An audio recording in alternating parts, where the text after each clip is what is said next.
Hello students, कैसे हैं आप लोग। तो आज मैं एक क्लास 12 का टॉपिक स्टार्ट करने वाला हूं। तो इसमें देखिए मेरा 11 का जो एक टॉपिक चल रहा था एनिमल टिश्यू, वो तो कंटिन्यू रहेगा, उस पर तो मैं वीडियो डालते रहूंगा। लेकिन क्लास 12 का भी एक टॉपिक है जिसकी बहुत ज्यादा डिमांड आ रही थी, वो भी मैं आज यहाँ पर अपलोड करने वाला हूँ। ठीक है, तो चलो शुरू करते हैं। मैं कौन सा टॉपिक स्टार्ट करने वाला हूँ जो आपकी डिमांड पे था, उसका नाम है, उस टॉपिक का नाम है इवोल्यूशन। उस टॉपिक का नाम क्या है? इवोल्यूशन। देखिए इवोल्यूशन के बारे में मैं बता दूं, जितना एनसीईआरटी में दिया गया है बस हमें उतना ही पढ़ना है, उससे ज्यादा एक गुण नहीं पढ़ना है। ठीक है, मैक्सिमम जगह पे क्या होता है, बहुत ज्यादा डिटेल में इसको पढ़ा दिया जाता है जिसका कोई मतलब नहीं है। पहली बात तो ये इवोल्यूशन जो चैप्टर है, ये तो मेरे हिसाब से तो बायोलॉजी में होना नहीं चाहिए था, ये हिस्ट्री की किताब में होना चाहिए था। तो हिस्ट्री की जो किताब है उसमें मतलब ये पूरा हिस्ट्री है एक प्रकार से, इसमें मतलब साइंस तो बहुत ही कम टाइप से है। ठीक है, तो अगर आपको इसको पढ़ना है तो थोड़ा सा आपको आपकी मेमोरी को शार्प करना पड़ेगा, तो इसीलिए बादाम खाइए। ठीक है, बादाम खाने से मेमोरी शार्प होती है और याद भी हो जाएगा। चलो तो बिना किसी देर के स्टार्ट करते इवोल्यूशन। तो इवोल्यूशन में सबसे पहले अभी हम लोग पढ़ने जा रहे हैं इवोल्यूशनरी बायोलॉजी क्या होती है, इसके बारे में। ठीक है, तो पहला जो टर्म अपन यहां पर पढ़ने जा रहे हैं, इवोल्यूशनरी बायोलॉजी। अब ये इवोल्यूशनरी बायोलॉजी का मतलब क्या होता है, सबसे पहले तो हम इसे देखेंगे। ठीक है, what is evolutionary biology? Study of history of life forms on earth. ठीक है, study of history of life form on earth. इसका मतलब क्या हुआ कि जो लाइफ फॉर्म होते हैं, लाइफ फॉर्म का क्या मतलब होता है यहां पर, जैसे प्लांट है, एनिमल है, ये सारे लाइफ फॉर्म है। बैक्टीरिया है, ठीक है, micro organism, plant, animal, fungi, ये सारे के सारे क्या है, लाइफ फॉर्म है। और इनकी हिस्ट्री हमारे अर्थ में कैसे हुई, मतलब हिस्ट्री, इनकी हिस्ट्री के बारे में अगर हमें जानना है तो उसे क्या कहते हैं, इवोल्यूशनरी बायोलॉजी। उसे कहते हैं इवोल्यूशनरी बायोलॉजी। ठीक है, आई होप। तो मुझे लगता है आपको ये बात समझ में आ गई होगी इवोल्यूशनरी बायोलॉजी क्या होती है। Now what exactly evolution is, evolution exactly होता क्या है। ठीक है, नाउ उसे अब जानने की कोशिश करते हैं। ठीक है, तो to understand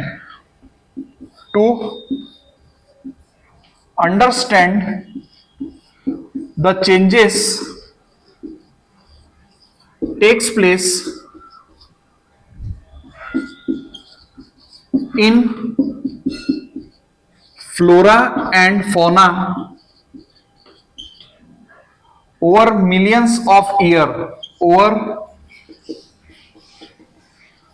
over millions of year, we should have an understanding. ठीक है, we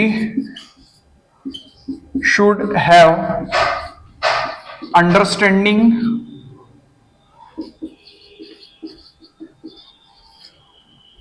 about context of origin of life। ठीक है, अगर हमें यह समझना है कि फ्लोरा और फौना में बीते हुए मिलियंस ऑफ ईयर में, मिलियंस मतलब आपको मैंने बताया था 10 टू द पावर 6 को मिलियन कहते हैं। ठीक है, तो जो मिलियंस ऑफ ईयर गुजरे हैं उसमें फ्लोरा और फौना में क्या चेंजेस आए हैं। फ्लोरा का क्या मतलब होता है, प्लांट्स, और फौना का क्या मतलब होता है, एनिमल। ठीक है, फ्लोरा मतलब होता है प्लांट, फौना मतलब क्या होता है, एनिमल। इनमें क्या चेंजेस आए हैं मिलियंस ऑफ ईयर में, अगर हमें यह जानना है तो हमें एक अंडरस्टैंडिंग होनी चाहिए हमारे में। हमें यह पता होना चाहिए, हमें इस ओरिजिन ऑफ लाइफ का जो कॉन्टेक्स्ट है वो हमें पता होना चाहिए कि इस सृष्टि में, इस अर्थ में लाइफ उत्पन्न कैसे हुई, how life came into the earth, how life originate into the earth. अगर ये हमें मालूम पड़ गया तो हम इजीली इस बात को समझ सकते हैं कि बीते हुए मिलियंस ऑफ ईयर में फ्लोरा और फौना में कौन कौन से चेंजेस आए हैं। अभी मैं आपको एक एग्जांपल बताता हूं। लोग कहते हैं कि हम बंदर से पैदा हुए, मतलब कि हम पहले के टाइम पे क्या थे, बंदर थे। इसका मतलब कि ये फ्लोरा में चेंज हुआ कि फौना में चेंज हुआ? फौना में चेंज हुआ, क्योंकि बंदर तो एनिमल है ना, उसमें चेंजेस होते गए, ठीक है, और उसके बाद इंसान बन गया। मिलियंस ऑफ ईयर में बंदर में चेंजेस हुए और वो आगे चल के क्या बन गया, इंसान बन गया। तो इसके लिए हमें पहले तो ये जानना पड़ेगा कि इंसान कैसे इस दुनिया में आया, ओरिजिन ऑफ लाइफ, ठीक है। अब हमें अगर ओरिजिन ऑफ लाइफ समझना है, ठीक है, तो ओरिजिन ऑफ लाइफ समझने के लिए हमें 3 चीजें समझनी पड़ेगी, ठीक है। पहला हमें यह समझना पड़ेगा इवोल्यूशन ऑफ अर्थ। दूसरा हमें यह समझना पड़ेगा इवोल्यूशन ऑफ स्टार्स, और तीसरा हमें यह समझना पड़ेगा इवोल्यूशन ऑफ यूनिवर्स। ये तीनों के अगर आइडिया हो तो हमें ओरिजिन ऑफ लाइफ का आइडिया मालूम पड़ जाएगा, ठीक है। यहां तक आई बात समझ में? हाँ तो बेटा देखो, अगला लिखा हुआ है longest follow are all constituted और कंजक्चर्ड स्टोरी, ठीक है। तो यहां पर कॉन्स्टिट्यूटेड का क्या मतलब होता है, ठीक है। कॉन्स्टिट्यूटेड का ये मतलब होता है, और कंजक्चर्ड, ये 2 वर्ड है यहां पे, ठीक है। ये कॉन्स्टिट्यूटेड और कंजक्चर्ड, इस 2 वर्ड का क्या मतलब होता है? कंजक्चर्ड वर्ड का मतलब ये होता है कि किसी के भी बारे में बिना जाने कुछ भी गेस कर लेना। मान लीजिए आप कौन है, क्या है, मुझे नहीं पता, ठीक है। आपको देख के, आपके बारे में मैं जानता भी नहीं हूं, लेकिन मैं आपका नाम बोलता हूं, आपका नाम ये है, ठीक है। अभी कोई देखो लड़का जा रहा है, मैं उसके बारे में जानता नहीं, मैं उसको बोल रहा हूं तेरा नाम राम है। अगर कोई लड़की जा रही है, मैं उसका नाम कुछ भी अंजलि बोल देता हूं, तो इसको क्या बोलेंगे अपन? कंजक्चर्ड स्टोरी। तो हमने अभी तक इवोल्यूशन में जितनी भी स्टोरी अभी तक सुनी है, सारी की सारी क्या है? कंजक्चर्ड है, ठीक है। कॉन्स्टिट्यूटेड का मतलब क्या? किसी भी बात को किसी भी अलग वे में ले लेना। मैंने आपके लिए कुछ अच्छा बोला, लेकिन आपने उसको निगेटिव वे में ले लिया, ठीक है। आपने उसको निगेटिव वे में ले लिया, उसको अपन क्या बोलते हैं? कॉन्स्टिट्यूटेड। तो इवोल्यूशन के बारे में अभी तक जितनी भी स्टोरी हमें पता है, सबकी सब मनगढ़ंत, क्योंकि देखो उस जमाने में कोई था तो नहीं, ना आप पैदा हुए थे ना मैं पैदा हुआ था। तो जो भी हम स्टोरी बताएंगे वो सब सुनी सुनाई बातों पे ही बताएंगे, ठीक है। अब इस चैप्टर पे है ना, अभी जो हम पढ़ने वाले evolution, this is the story of पहला ओरिजिन ऑफ लाइफ। अब इवोल्यूशन जो चैप्टर है, इसमें हम पढ़ने वाले काय के बारे में? ओरिजिन ऑफ लाइफ, और दूसरा evolution of life forms and biodiversity,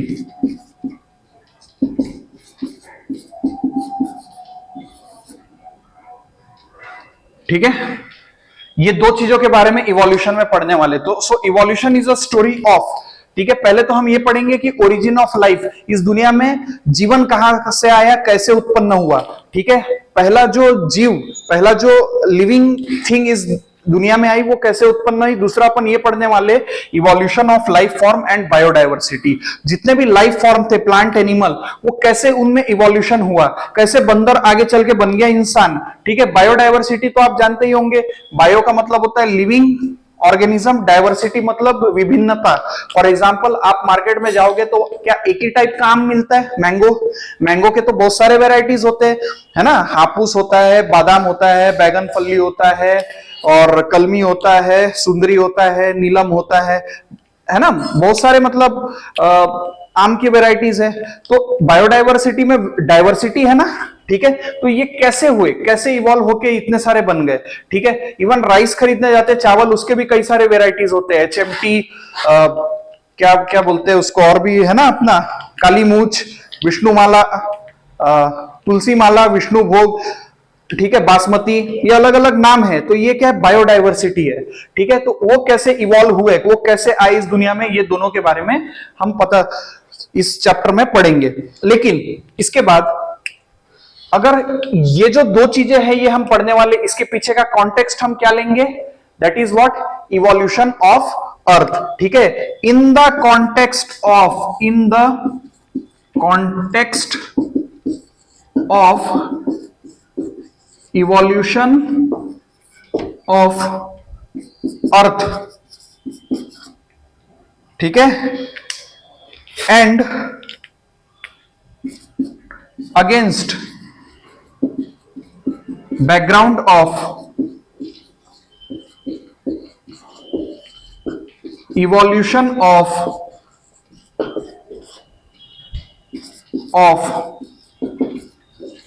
universe itself. अगर हमें इन दोनों बातों के बारे में जानना है तो हमें किसका कॉन्टेक्स्ट मालूम होना चाहिए, इवोल्यूशन ऑफ अर्थ, इसके बारे में हमें पता होना चाहिए कि अर्थ कैसे इवॉल्व हुई, तभी तो हम आगे पढ़ेंगे ना भाई ये दुनिया जो अर्थ है वो कैसे बनी, उसके बाद ही तो हम पढ़ेंगे ना कि उसमें पहली बार जीवन, पहली बार लाइफ कैसे आई।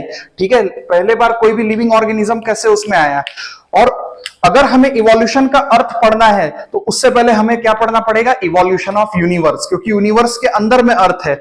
बिना इवोल्यूशन ऑफ यूनिवर्स को जाने हम इवोल्यूशन ऑफ अर्थ हम नहीं समझ सकते। ठीक है, तो ये था आज का इंट्रोडक्शन इवोल्यूशन चैप्टर का। अगला वीडियो मैं कल डालूंगा तो वो भी आप देखिए। ठीक है, उसमें हम आगे की बात करेंगे इवोल्यूशन चैप्टर में। अगर आपको ये वीडियो अच्छा लगा तो प्लीज इसमें लाइक करिए और मेरे चैनल को सब्सक्राइब करिए, और भी लोगों से कहिए कि चैनल को सब्सक्राइब करने। Thank you very much.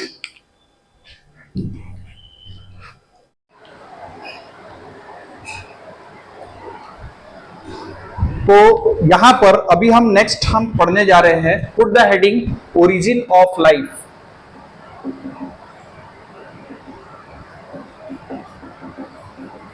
Life पैदा कैसे हुई, इस दुनिया में लाइफ उत्पन्न कैसे हुई, उसके बारे में अपन पढ़ेंगे।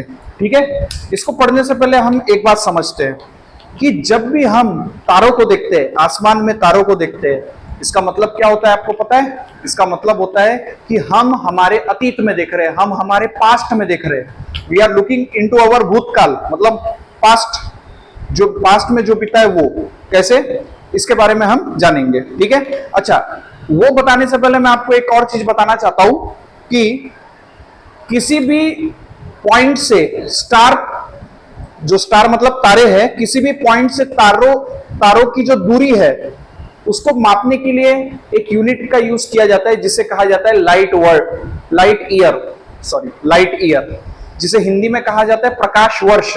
वह तारा इतने प्रकाश वर्ष हमारे अर्थ से दूर था। ठीक है, मतलब so light year is used to calculate the distance between any object and star. For example, what is the distance between earth and a particular star? मतलब हमारी पृथ्वी और तारे के बीच में कितना डिस्टेंस है, जो भी होगा x डिस्टेंस होगा, तो x के बाद अपन क्या लगाएंगे, लाइट ईयर। अब ऐसा क्यों लगाएंगे वो हम देखते हैं। तो सबसे पहले एक होता है, यहां पर कंसेप्ट हम जान लेते हैं, what is mean by stellar distance. ये क्या होता है, स्टेलर डिस्टेंस क्या होता है? ठीक है, distance between, it is the distance between earth and star, इसको क्या कहते हैं, स्टेलर डिस्टेंस। ठीक है, अर्थ के जगह कोई भी दूसरा ऑब्जेक्ट भी रख सकते हैं। अर्थ के जगह हम मार्स, जुपिटर, मर्क्यूरी, विनस कुछ भी लगा सकते हैं। Any object, distance between any object and star is called what, stellar distance. Now stellar distance is measured in light year. ठीक है, अगर हमें स्टेलर डिस्टेंस मेजर करना है तो उसके लिए हम कौन सा यूनिट यूज करेंगे, लाइट ईयर। ठीक है, ये अब ये लाइट ईयर का क्या मतलब है वो अपन देखते हैं। ठीक है, जैसे कि मान लो कि ये एक स्टार है। ठीक है, दिस इज अ स्टार। ठीक है, और मान लो कि यहां पर हमारी है अर्थ। ठीक है। अब ये जो स्टार से अर्थ की जो डिस्टेंस है, ये जो डिस्टेंस है ये ट्रिलियंस में है। ट्रिलियंस का क्या मतलब हुआ? 10 टू द पावर 12, बहुत दूर है। ठीक है, तो जो लाइट है वो अपनी जर्नी स्टार्ट करेगा और स्पीड ऑफ लाइट, देखो स्पेस एक वैक्यूम टाइप का है, वहां पे कोई एटमॉस्फेयर नहीं है, तो speed of light in vacuum is how much? 3 into 10 to the power 8 meter पर second, 3 into 10 to the power 8। ठीक है, इसको थोड़ा मैं ध्यान में नहीं है, what is the speed of light, अगर मैं गलत बोल रहा हूँ तो उसको थोड़ा आप सुधार लेना। 3 इंटू 10 टू द पावर 8 ऐसा कुछ होता है। ठीक है, वो लाइट की स्पीड होती है। तो उस स्पीड से ये स्टार से लाइट अर्थ की तरफ ट्रेवल कर रहा है। ठीक है, तो इस लाइट को अर्थ तक पहुंचने में लग जाएंगे millions of year, millions of years. ठीक है, क्योंकि स्टार से जब ये जो तारे से जब लाइट अपनी जर्नी स्टार्ट करता है तो 3 इंटू है ना, वो जो लाइट की जो स्पीड होती है उससे स्पीड से बढ़ता है अर्थ की तरफ, और अर्थ और स्टार के बीच में ट्रिलियंस किलोमीटर का फासला होता है, ट्रिलियंस किलोमीटर। ठीक है, बहुत दूर होते हैं ये एक दूसरे से। अब ट्रिलियंस किलोमीटर की जर्नी को ये लाइट ट्रेवल करता है इन मिलियंस ऑफ ईयर, है ना, और अर्थ में पहुंचने में मिलियंस ऑफ ईयर लगते हैं। तो आज जो भी हम तारे देख रहे हैं आसमान में, वहां से वो तारे हमें क्यों दिख रहे हैं? देखिए, कोई भी ऑब्जेक्ट आपको क्यों दिखेगी? वो तभी दिखेगी जब वो फोटोन एमिट करे। फॉर एग्जाम्पल, मैं अभी आपको दिख रहा हूं, क्यों दिख रहा हूं? क्योंकि वो जो बल्ब है, बल्ब से फोटोन पार्टिकल आके मुझ में टकरा रहे हैं। फोटोन आप लोग को पता होगा ना क्या होता है? ठीक है, जो लाइट होती है उसमें पार्टिकल्स होते हैं। जो भी लाइट, टॉर्च लाइट है, जो भी लाइट मेरे ऊपर पड़ रही है, मतलब फोटोन पार्टिकल मेरे ऊपर पड़ रहे, इस वजह से आप मुझे देख पा रहे हैं, और वो फोटोन पार्टिकल मेरे पे पड़ के आपकी तरफ रिफ्लेक्ट हो रहे हैं, है ना। तो अर्थ सॉरी ये जो स्टार होते तारे, वहां से लाइट जब निकलता है, मतलब फोटोन पार्टिकल निकलते हैं, है ना, तो वो मिलियंस ऑफ ईयर पहले अपनी जर्नी स्टार्ट किए हुए होते हैं, और वो ट्रिलियंस ऑफ किलोमीटर का डिस्टेंस ट्रेवल करके हमारी आंखों तक आज पहुंच रहे हैं। मतलब अगर आपने आसमान में चमकते हुए सितारे को देखा, इसका मतलब आपने अपने पास्ट को देख लिया है। You are peeping into your past. ठीक है, सो अच्छा, और एक चीज, अगर मान लीजिए कि आपके सराउंडिंग में आपने किसी ऑब्जेक्ट को देख लिया, मान लीजिए इस मार्कर को आप देख रहे हैं। ठीक है, इस मार्कर को आप देख रहे हैं, मतलब ये तो आपको इमीडिएट दिख जाएगा। क्यों? क्योंकि इस मार्कर का और मेरे में डिस्टेंस बहुत कम है, तो जो भी फोटोन इसमें पड़ रहे हैं वो तुरंत जल्दी से मेरी आंख में आ रहे हैं। So whatever the things we are looking in our surrounding, ठीक है, so we can able to see them instantly, तत्काल हम उसे देख सकते हैं। लेकिन तारे में से जो प्रकाश आ रहा है वो मिलियंस ऑफ ईयर पहले अपनी जर्नी स्टार्ट किया था और आज हमारी आंखों तक पहुंच रहा है, तो इसे कहते हैं लाइट ईयर। तो जब भी हम तारों को देखते हैं, if we are seeing the star, we are looking in our past. ठीक है, आई होप यहां तक आपको बात समझ में आई होगी, नोट डाउन कर लीजिए।